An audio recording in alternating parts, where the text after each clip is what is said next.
Hi, and welcome to Asteria's Convos, where we are community, building the future. I'm your host, Asteria Elzea, hosting from land currently known as Los Angeles that has been tended for thousands of years by the Tongva and Chumash peoples. I owe everything I am to lands in the traditional territories of the Sauk and Fox nations. I acknowledge these ancestral tenders as a truth practice and reminder of the violence in our shared history, which has privileged myself and my farmer ancestors. Other identities I lead with are white, gender nonconforming, bisexual, and polyamorous. I'm newly discovered neurodivergent. I have CPTSD, severe generalized anxiety, and am chronically ill with Ehlers-Danlos. I've trained in connection and community building with Desiree Attaway, Beautiful You Coaching Academy, and in Carmen Spaniola's attachment-based, trauma-informed facilitation method. I have a work history in special events and as a stagehand. Plus, I'm a certified data analyst and practicing witch. I hope to explore all these topics and more on Asteria's Convos. So here we go! So, we're going to have a little bit of a special edition situation for our 10th and 11th episodes of Asteria's Convos. This is with my dear friend Andrew Post, who lost his childhood home in the Altadena fires of January 2025. He is also one of the most well-spoken, albeit verbose people that I know. And our conversation went a bit long, but I think it contains a ton of good information and suggestions for how you can help people who are actively affected by a collapse event, whether it's a personal collapse like divorce or a family death, or a large-scale collapse like the recent Los Angeles wildfire. In an effort to make the conversation more accessible and more digestible, I split it into 2 episodes. Please enjoy. Post, as someone who's received help from your community over the last, or do you feel like you've been helped by your community since the fires? And like, what's been the most helpful to you, to your parents, to... Thank you for asking. Yeah, I've been helped so incredibly much. There is, to quote one of my patron saints here, Mr. Fred Rogers used to say, and I think he attributes this quote to his mother. So, rest in power, Mrs. Rogers. In any crisis, look for the helpers. There are always helpers. However bad things are, be reminded of the good, that you can find helpers there. So I've had help with every step of this process, finding veterinarian for my parents' dogs, finding a hotel that would take my parents and their dogs, finding housing listings, calling in prescriptions, calling, an optician to get new reading glasses made for them. I've had the benefit of being able to outsource so much of the mental load of the crisis to try and be able to be present with my parents and not having to take as many calls, filling out as much paperwork. And, the importance of Google Docs and being able to collaborate. I have Google Docs and Google Sheets that multiples of my friends are filling in. Hey, here's a house listing. Call this person, see if you can get your parents out of a hotel and into a house with their rental. I got 4 or 5 people able to collaborate on that when they got a moment here and there. I was joking with a friend of mine who's given a lot of help that the true power of our generation is how much shit we can get done lying down on our phones. It is a network of people giving me 5 or 10 minutes here or there to just make it so I don't have to call that dentist again. Make it so I don't have to call that real estate agent again. Make it so that I don't have to be the only one going to the pile of ashes that was my childhood home to take photos for the insurance companies. One of your partners drove a truck up there with a chainsaw to help cut down some of the trees that were in the way for doing some other thing. If you want to survive with any sanity through a crisis as traumatic as a house burning down. It'll really help if you've been putting in the effort to connect with people and support them. So when it's your turn in the barrel, you got people lining up, take a little bit of the load off your shoulders. Yeah. How did you build that community ahead of time? Not obviously not with the thought that your parents' house was going to burn down. A little bit is the luck and privilege of having been able to live in the same city my whole life. I've got my network is, people I've kept in touch with from when I was a teenager, when I was a child, and keeping in touch with them is on some level just reaching out. It's very hard to be the minimum amount of vulnerable. There's a lot of, heterosexual men who will do anything instead of go to therapy or tell it. That's just one of the examples of a thing you can learn from people who are not like you. I learned from people who are not like me how to say, hey, I like you. I value you. I'm going to keep trying to show up for you. And not all of them do, but pick your favorite people, try to keep them around, do some of that over the course of decades. You can reconnect after years of someone moving away, moving back. In a shorter term perspective, I think there's something very important about trusting your judgment, trusting your instincts. If you think someone is a good fit for you, if someone helps you, makes you feel good, try to notice that. Try to train yourself to pay attention to, I tend to feel worse when I'm after spending time with this person, right? Better. Yeah. And I think that my best friend gave me a piece of advice that was really helpful because I've gotten better at forming community in the last 5, 6 years. I think I was making worse decisions in my early 20s, as most of us do. Right. But a piece of advice that was very helpful for me was virtue lies on the middle path between two extremes. Mm-hmm. Your answers should not be an always or a never on almost anything. Yeah. If it's something that's important, if you care about doing it virtuously, you can't eliminate the work of deciding and using judgment. So if you have any kind of system or rule for who you're spending time with, be careful you don't make it an always rule or a never rule without really, really good reasons for it. Mm-hmm. You're going to isolate yourself if you try and just make a system that you don't question, that you don't sit with, that you don't exercise judgment about for who you're spending time with, for what community you're giving work to. And I can tell you, as someone who's in the depths of the sort of trauma that affects your executive decision making. Yeah.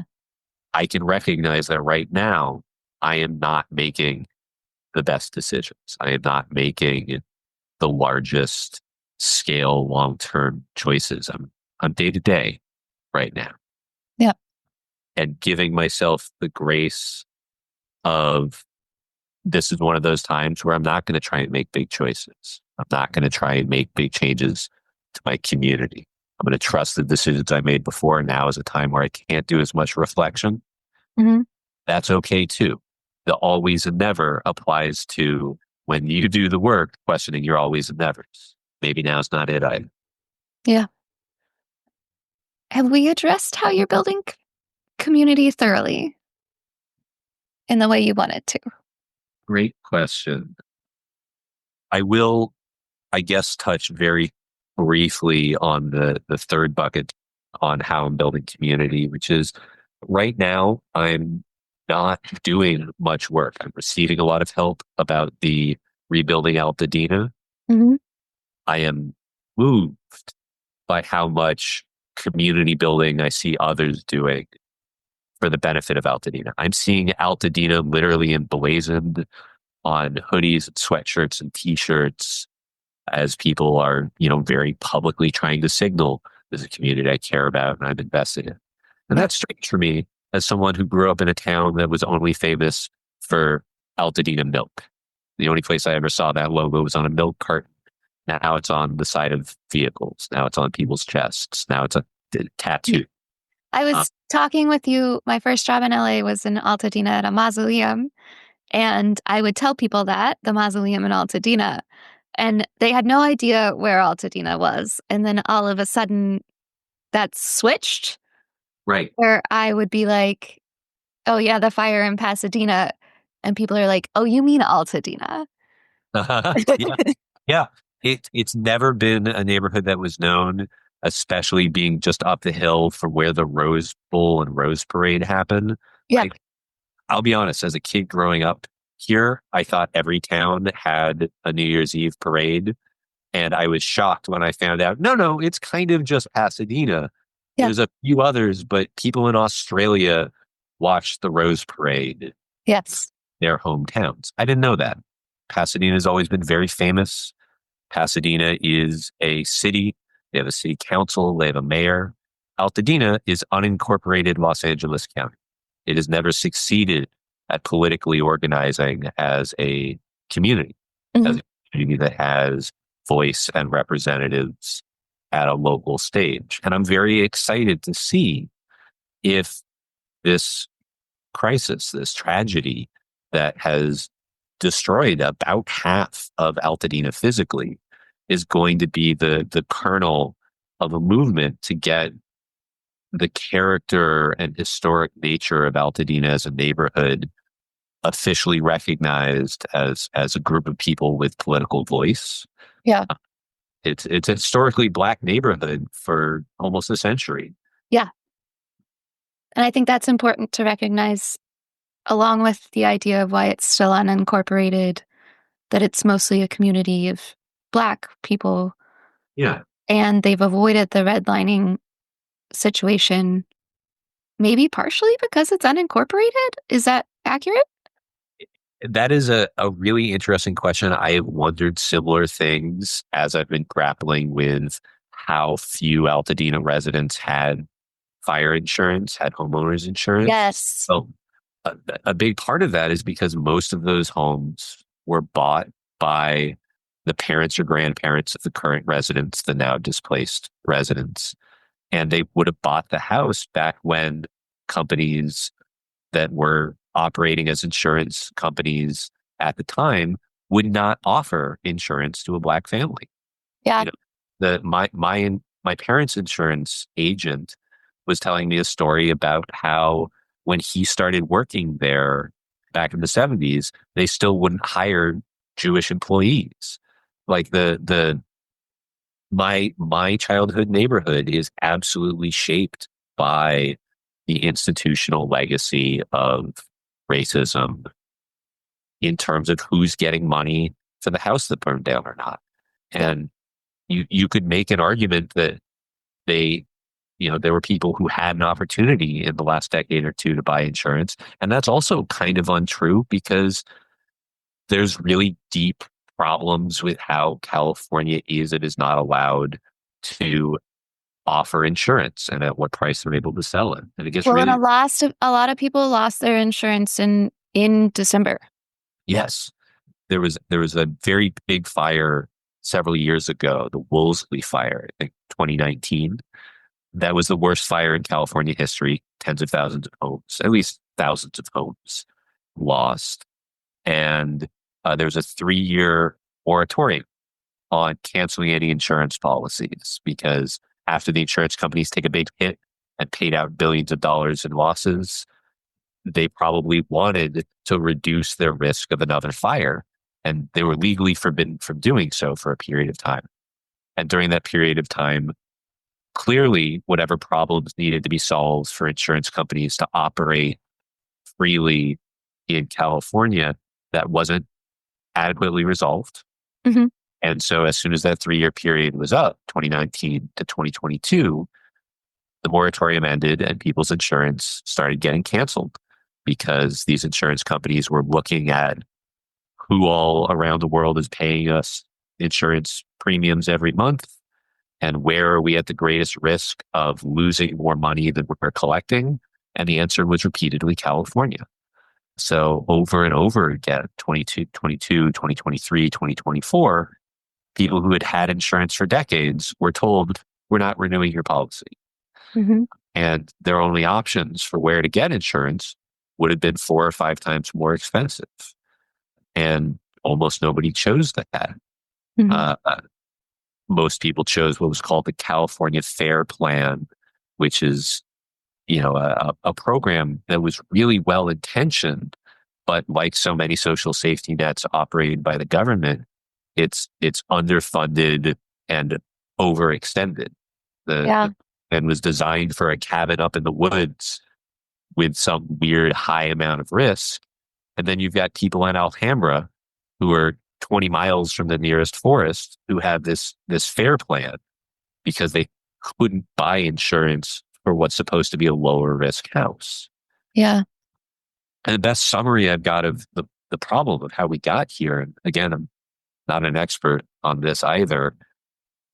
My understanding is that we passed a lot of laws to try and stop racist insurance redlining.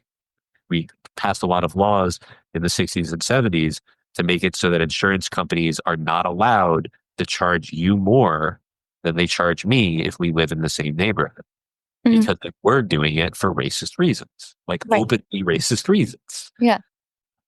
And the civil rights movement lost political power. People thought racism was over. A lot of what we're dealing with right now is this attitude that maybe we went too far and we should go back and be more racist again or something. I don't want to characterize that entirely, but my understanding of the problem is that we had 1970s era laws limiting the behavior of insurance companies Hmm. and not enough interest or attention on insurance. It's a boring thing. Nobody wants to be thinking about insurance. That we didn't keep updating and doing political activism around, let's make sure insurance companies are allowed to scrutinize how close you are to a hillside that's going to burn every few years and make sure they're not figuring out some complicated back end way to still accomplish redlining. And it's going to be a really interesting question for historians and people smarter than me to figure out as we're looking at the 2025 fires. How did things get so bad? How did we have a perfect storm physically with 90-mile-per-hour winds during fire season, during a drought, and still have so little justice, so little function in our insurance policies? Why can't these people buy affordable insurance? And everybody right now is arguing that someone else is responsible. The insurance commissioner in Sacramento probably thinks it's politicians' fault. The insurance agents blame the commissioner. The construction teams blame. I don't know the answer yet, but it's definitely going to be a thing we're going to keep seeing headlines about. How did the humanitarian crisis in one of the richest cities in the richest country on earth happen, where homeowners can't get insurance for their home? How do we make this better? Yeah. And I hope that over the next few years, I'm able to participate in building the community that's going to have the loudest and most aggrieved voice for reform of that system.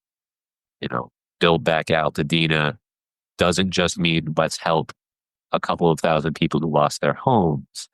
It's let's advocate on behalf of a class of people who are going to keep having some amount of crisis and displacement in a changing world.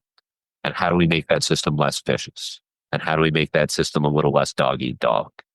Yeah. How do we find political agreement around, okay, but let's not all become bankrupt and homeless and have a few billionaires own apartment buildings everywhere and we all just go back to being renters. Let's try and prevent the people who already have all the money from also ending up owning all of our houses. There's a problem I'd love for us to get our hands around in the next couple of years. Yeah. Okay. So that is leading us right into how are you looking towards the future with your actions post. uh, I I quoted one of my career mentors earlier, Charlie Whitebread. For this one, I wanted to, give praise to another influential figure in my life, an autistic man who was a rocket scientist, Okay. better career than I'll ever be. And one of his favorite jokes was making predictions is hard, especially about the future. He said that almost every time I saw him. Um, it, I'm looking towards the future with humility. I would love to be able to say I know what's coming. I've got an analytical brain and I like patterns and problem solving. And I'm looking towards the future with humility because I have to acknowledge there's so much more I don't know than what I do. I hold precious to a few truths about myself, about the life I want to live, about the people I want to live that life with. And I'm trying to stay very open to a range of possibilities for what could happen. I want to look at the future with humility, not just, in honor of that man who also helped shape how I look at the world, how I try and behave in it, who wanted to just really disabuse me of that youthful vigor and confidence. I'm a teenager who knows everything. He took me under my wing and tried to convince me that the world is complicated and unpredictable, and you have to make peace with that first before you can make any plans. A more religious way to say that I'd heard in some of my nominally Jewish upbringing was man plans, God laughs. Mm. I think that uh, one prediction that I have made reasonably confidently is that over the next 4 years in America, over the next 4 years in California specifically, I expect our lives to be changed less by the scary things that we see on the news that are mostly going to affect our friends and relatives living outside of Los Angeles. I think Mm-hmm. that most of the impacts of the current political climate are going to be felt by people over there in some sense. Yeah, that's true.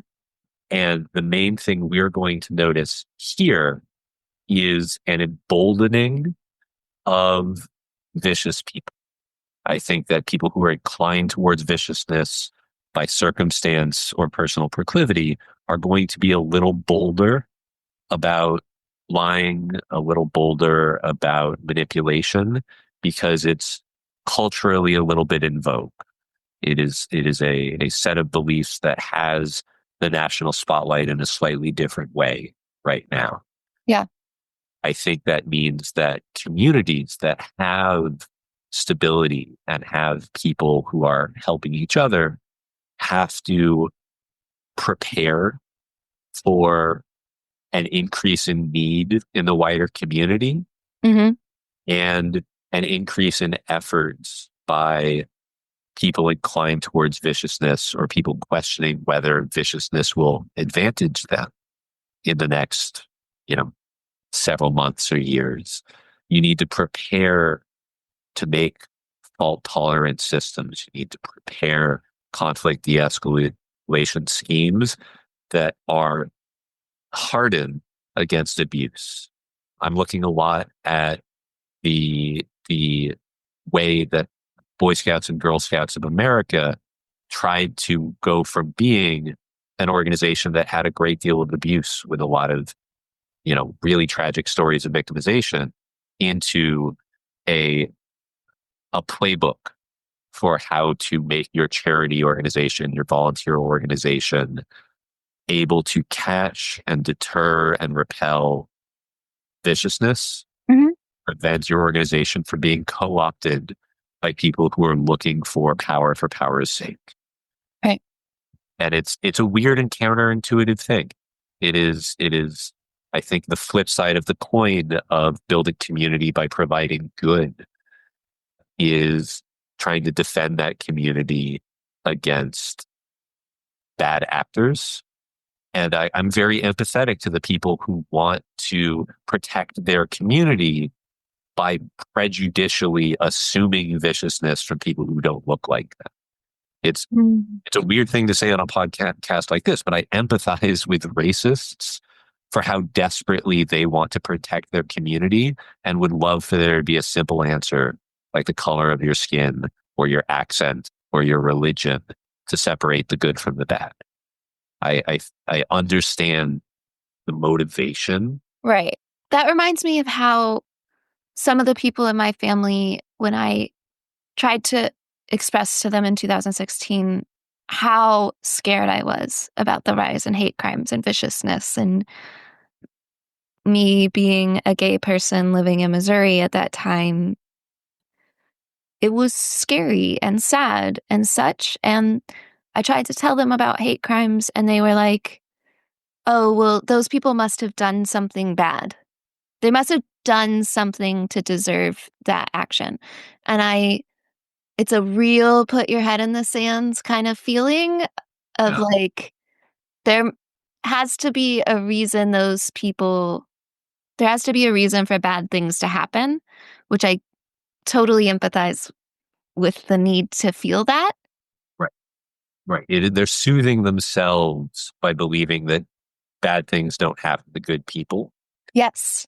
Yeah. Uh, and that Kohlberg stages of moral reasoning thing, on some level, that's I'm dealing with a scary topic. I'm regressing emotionally a little bit, thinking of it in a childish way. The simplest and most childish explanation for punishment is that punishment was deserved.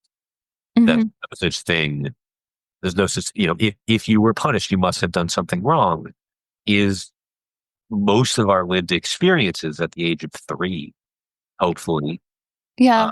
uh, of why punishment happens. And I think a lot of people do comfort themselves by believing, well, if that person was punished, they must have done something wrong. And it's certainly not true No. most of the time, and I try to forgive people that, well, in their lived experience, most of the punishments they've seen have been familial. They've been functional punishments, hopefully within a community that is using punishment as a compassionate act to help redirect your behavior towards better behavior that benefits everyone.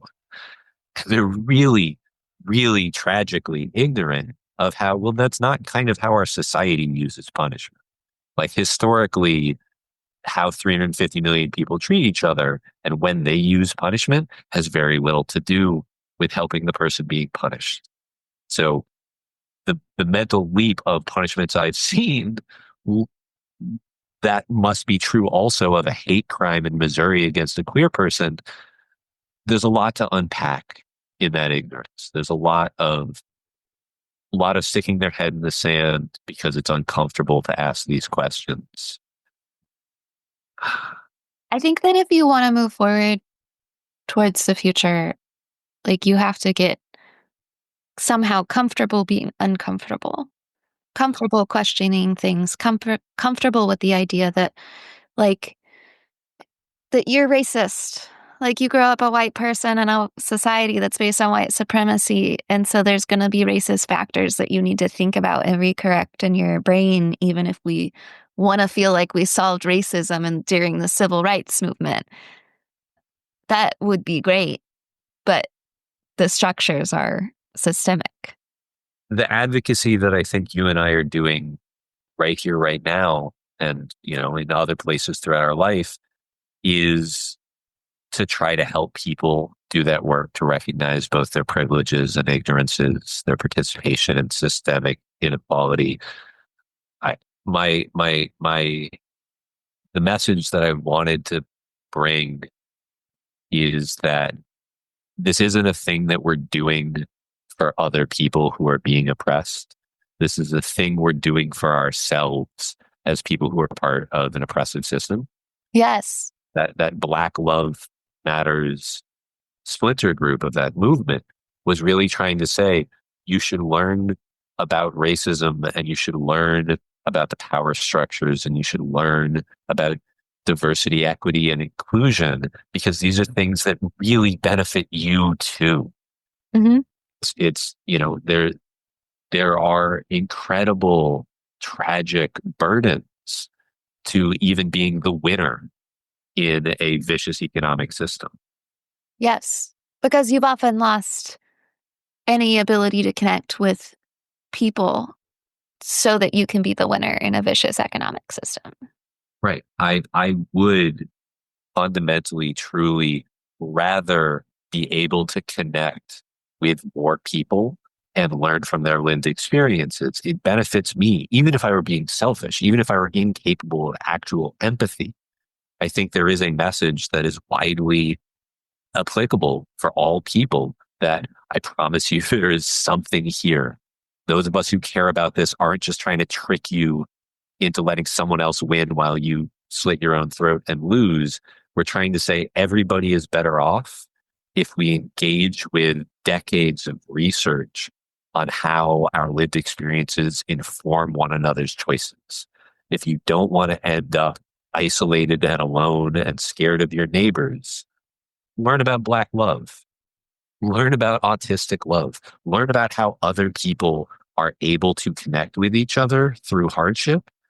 And when it's your turn in the barrel, take it from me, cishet white guy, Silicon Valley, I've got every privilege in the world.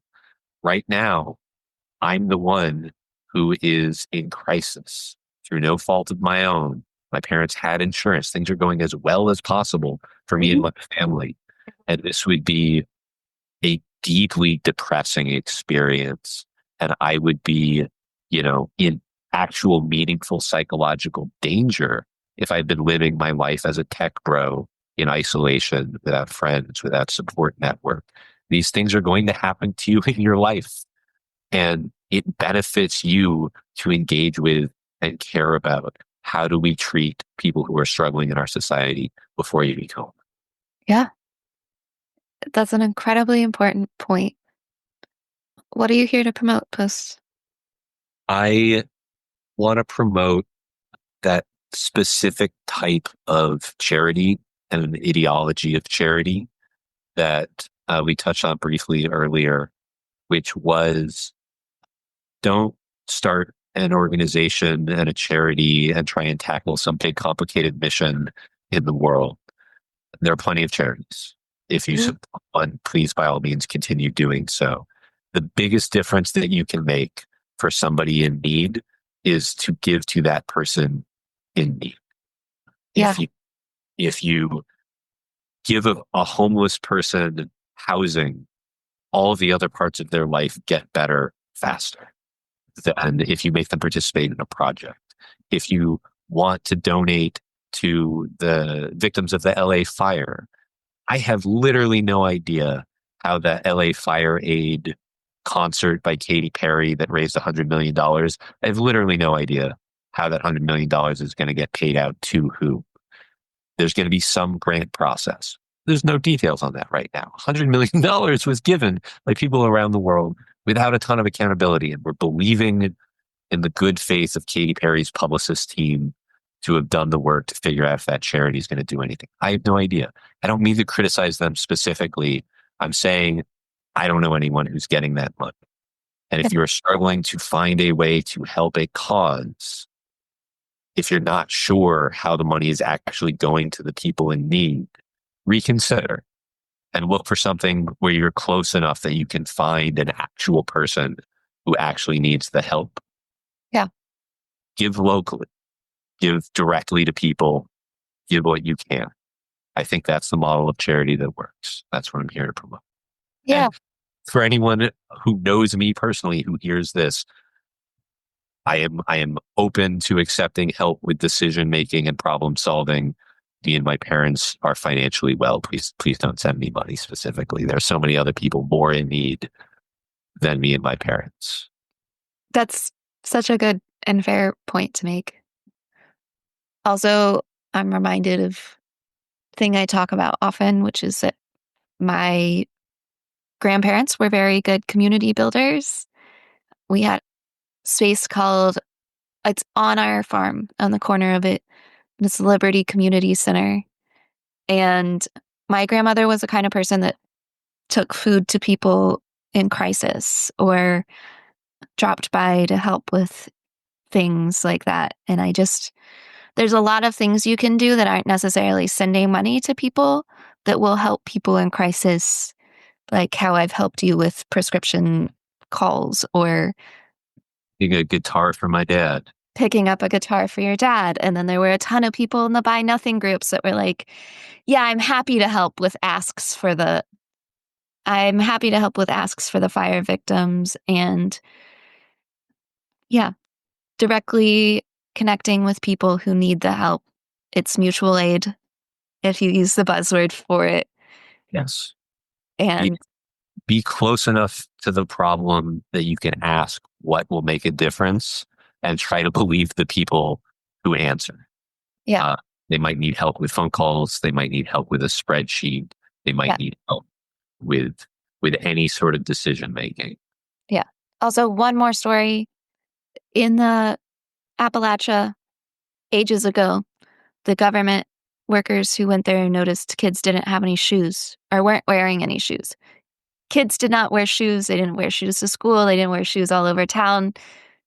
So a bunch of people got together and the government decided, let's send kids in Appalachia shoes. How'd that go? They already had shoes. They didn't need shoes and they weren't going to start wearing shoes. It was cultural. Right. And they had other things they did need, like food and care for people who didn't have housing or medical care or whatever. But the government didn't ask or believe the people who needed the help. I think that's a really good connecting theme between a lot of the different topics we just discussed. A lot of politics is on some level not believing people what they need, Yeah. thinking that we know best and we can tell you what you need, and making sure people have a representative voice so they can say both to the people close to them in their community and on even a national or global stage, this is what we want. Please give us help in the kind we are asking for. That's my motivating principle. That's I think a very deep concept of believe people that they know what they need. Yeah. I wish we could get more people on board with that message. Thanks for help spreading it. Yeah. I hope we can. I appreciate you so much. And thanks for being here. Thank you for having me. Thanks for tuning in to Asteria's Convos. You can find the links for this episode in the episode description. You can find me, Asteria Elzea, on TikTok, Instagram, and Threads as @asteria.elzea, and on Blue Sky as @AsteriaElzea. Spell it ASTERIA.ELZEA. Please leave a review on your favorite podcast hosting service. That's the absolute best way for our community to grow. Remember, your actions create the future. All my love, Asteria Elzea.